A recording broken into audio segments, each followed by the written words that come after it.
white sand, coconut trees, pristine waters, and cultured people. These are all words associated with the Philippines. We think of breathtaking views and amazing destinations. But far beyond that wall are millions of people living in poverty. And what comes with poverty is child labor, ignorance, neglect, and abuse. 2021 full-year official poverty statistics of the Philippines, national statistician Dennis Mapa said the poverty incidence among the population in 2021 rose to 18.1% compared to the 16.7% recorded in 2018. Pait lisod oy. Lisod kaayo para karong kwarta gyud ang kailangan ng panahon na. Tagalihok palit. Bisag kape maglisod pa kag palit, anak ba? According to the Philippines Travel, Davao City is the third most significant urban center in the Philippines and one of the island's most important economies, known for its thriving economic activities, urban development, and modern amenities. Yet sadly, poverty still persists in the city, which is at a rate of 14.1%. In reality, not all people feel the power of the city they live in. AdDUvocacy is a mother of 12 children residing in the slums of Agdao. Lizelle shared her experiences about the 4-piece program and her family's life during the pandemic. Ilang man, pero nadyo'y panahon na lisod siya na siyempre sa financial sa pagkaon na mo. Daghan na ba ni? Lisod po doon nga.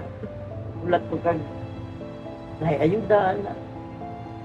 The team asked if she received any aid from the Pantawid Pamilya Pilipino program. Wala.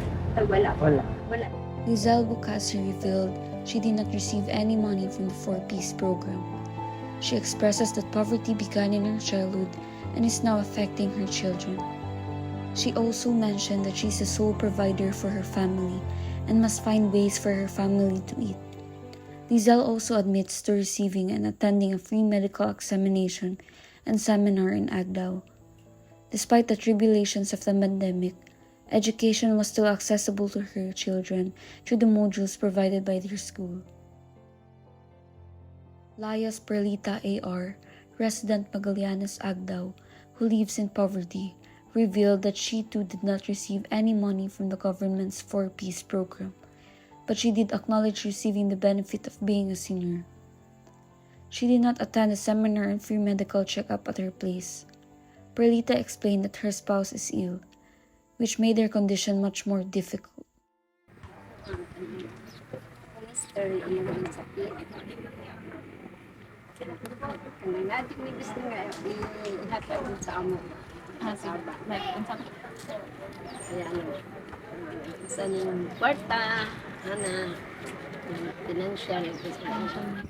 Palit tambal.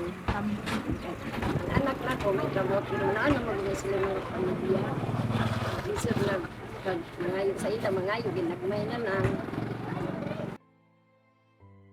Most of the time, people living in poverty can't help but rely on the aid being provided by the government.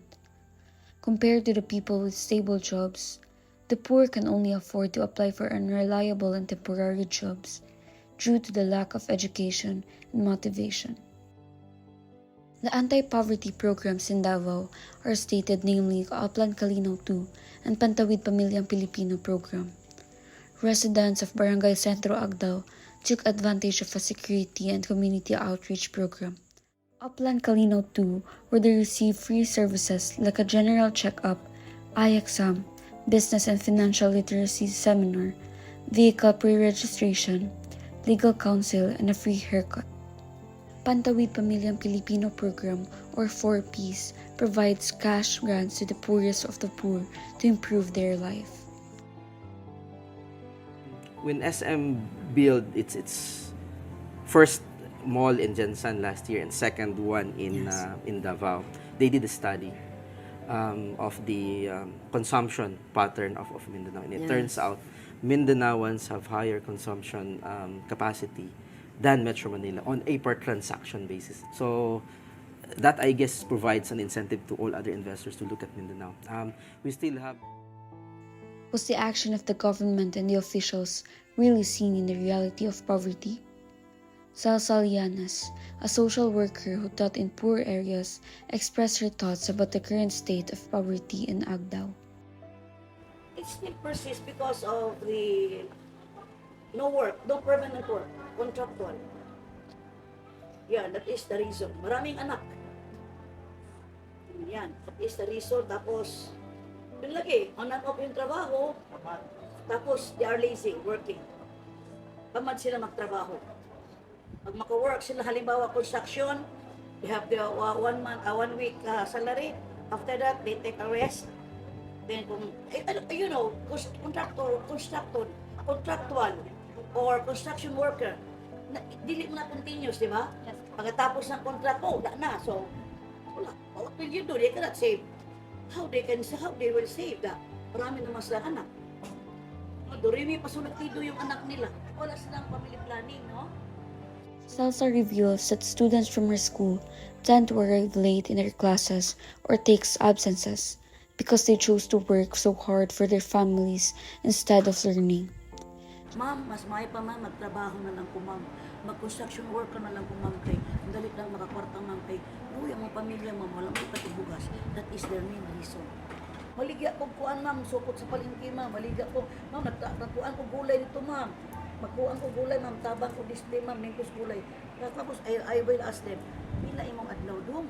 50 pesos, whole day. What will you do? Can you sustain 50 pesos a day? According to Ma'am Salsa, the places here in Davao that have a high poverty rate are Barrio Patay, Tibungco, Isla Verde, and mostly everywhere. Especially in Tibungco, she felt poverty as her work included a house-to-house consensus because teachers want the children to go to school. That's why the public are offering an alternative learning system for the opportunity for the future of the children. The government sees poverty in a macro sense, leaving some people away from its program. Families, especially children, suffer the consequence of poverty. In 2020, a pandemic caused the increase of unemployment, specifically 17.6% in April of 2020. The additional gastusin for the health and well-being of the people made it much more difficult to be financially stable. Hence, the education of the children was not prioritized, and this is how poverty still exists in our city. My name is Moto, and I'm from Japan. And from our development experience in Japan, there are a few things. One is everybody must be educated. Right? Education must be down to the bottom people. And second is food prices must be low so that people spend more money on education and improving themselves. And third is you have to have clean government that takes the taxpayers' money and you put it back into the community, right? So that there's inclusive growth. The Oplan Kalinaw 2 was held to help few of the people living in poverty enhance their life with its help. The 4Ps, on the other hand, help families through providing financial aid.